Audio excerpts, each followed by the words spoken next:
Stop killing each other. Keep your arse at home. They're the 3 valid points. Alright, safe. Before we get into the video, don't forget to like, comment and subscribe. So West Midlands Police have launched a murder investigation after another young person has senselessly lost their life, again due to knife violence. A 17-year-old who has not been named yet was chased into a shop in Waterloo Road in Smethwick before being stabbed by an assailant, otherwise known as a self-centred and narcissistic person who could not see past their own agenda. The fact that young people are being stabbed at an exponential rate has become a common occurrence, to the point that it's no longer a shock or even an eye-opener. People walk around with a knife for such idiotic reasons.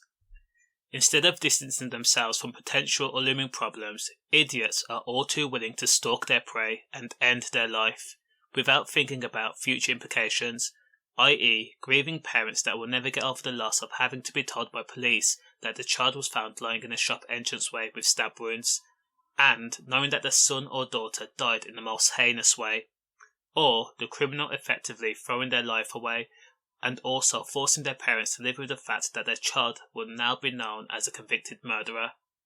Again, the unnamed victim was stabbed to death. He was murdered, after what police believe may have been a targeted attack.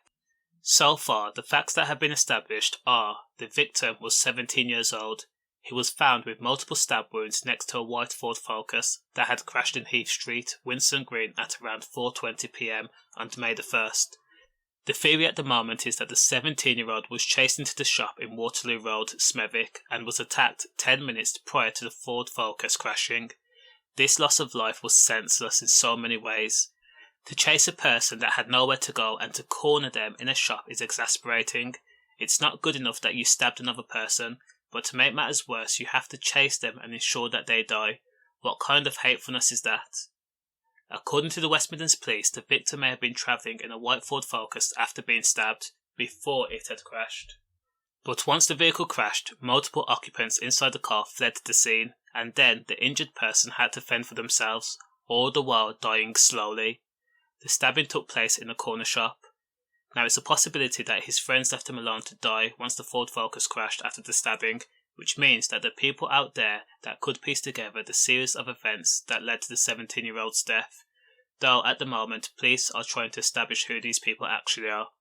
Sadly, the 17-year-old was pronounced dead an hour after the stabbing, and as of today, the 2nd of May, an 18-year-old teenager has been arrested on suspicion of murder at an address in Smethwick the early hours this morning, where he has been detained and is currently being questioned.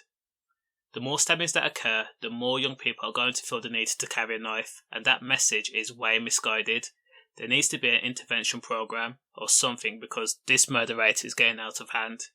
The government needs to start implementing outlets and safe houses where people can go if they genuinely feel afraid in their own cities, because otherwise the death rates are going to continue to rise and people are just going to be murdering each other again and again and again, to the point where do you say enough is enough?